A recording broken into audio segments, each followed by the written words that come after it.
Welcome back guys. आता मी घरी आली आहे. अर्ध्या दिवसासाठी आले होते, पण आता 1 दिवसासाठी झाले आणि मी उद्या परत जाणार आहे. तर आता आम्ही बनवतोय मोमोज. आम्ही म्हणजे दीदी. हॅलो. इथे रेसिपी लावली आहे आणि इकडे काम चाललंय. मी हेल्प फक्त करा. तू माझ्याकडून हेल्प करायची अपेक्षा ठेवतेस. येस. खायची अपेक्षा आहे, मग हेल्प करायची पण पाहिजे ना. बघा गाईज, मोठ्या बहिणी ह्या अशाच असतात. ठीक आहे, बघूया. थोडासा हातभार लावू टेस्ट करण्यासाठी. कालचा ब्लॉग अर्धाच राहिला होता, तर त्यात मला दाखवायचं तर ही मला ट्रॉफी मिळाली आहे. इतकी मोठी आणि 2 मेडल्स सुद्धा. आणि अद्रकचा तुकडा, टोमॅटो, लाल मिरची, अद्रकचा तुकडा. कशासाठी? चटणीसाठी. हां, मोमो चटणी.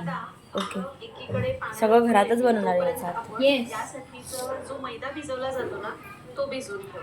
तर त्यासाठी इथं मी घेतलाय चवीपुरतं मीठ आणि या काम कुठपर्यंत आलेलं आहे आपल्या मोमोजचं. ते डो मळून झालेलं आहे आपल्या मैद्याचं, डिस्क्रिप्शन बॉक्समध्ये. आणि ते फिलिंग रेडी होते चिकनची, आणि ते मोमोजची चटणी पण रेडी होणार आहे. आता हे सगळं बॉईल करून झालेलं आहे, फक्त मिक्सरमध्ये ग्राइंड करायचं. मोमोज मध्ये पण फिलिंग्स आहेत गाईज, पण आजकालच्या माणसांमध्ये नाही आहेत. हे सगळं सांगितलं चांगलं एक मेजर करून घ्यायचं. दुपारी ज्यूस आणला होता, पण मी तो पिलाच नाही जेवणाच्या नादात. त्याच्यामुळे तो आत्ता पिऊया आपण. कसा लागेल काय माहित. थंडा थंडा ज्यूस. आणि आईस्क्रीम कुठे गेलं ग ते? फ्रीजमध्येच ठेवलं, तरी पण मला सर्दी झाली आहे, तरी पण ते फ्रीजमध्येच ठेवलं परत. आणि हा फोटो तुम्हाला दिसतोय वर, तो फोटो कधीचा आहे माहिती आहे? जेव्हा मी इव्हेंट केला होता 2016ला, 36 किलोमीटर्सचा, तेव्हाचा फोटो आहे तो. त्याच्यामुळे ती मेमरी म्हणून माझ्या पप्पांनी त्याला फ्रेम करून लावला आहे. त्याच दिवशीचा फोटो होता तो, इव्हेंट झाल्याच्या नंतरचा. आणि हे सगळं माझं डेकोरेशन आहे, मी कमवलेलं. हे डेकोरेशन खूप जास्त एक्सपेन्सिव्ह आहे. आणि हे मम्मीचं डेकोरेशन. ते फायनली आमची वॉशिंग मशीन चालू झाली आहे, जी बंद पडली होती. आणि दीदीला हेल्प हवी आहे पुरी करण्यासाठी.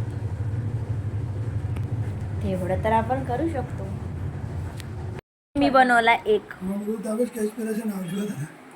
पप्पा काय बोलले? काय बोला?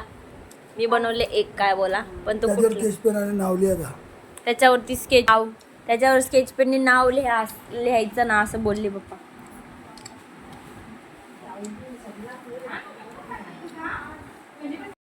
सगळे झोपलेत आता.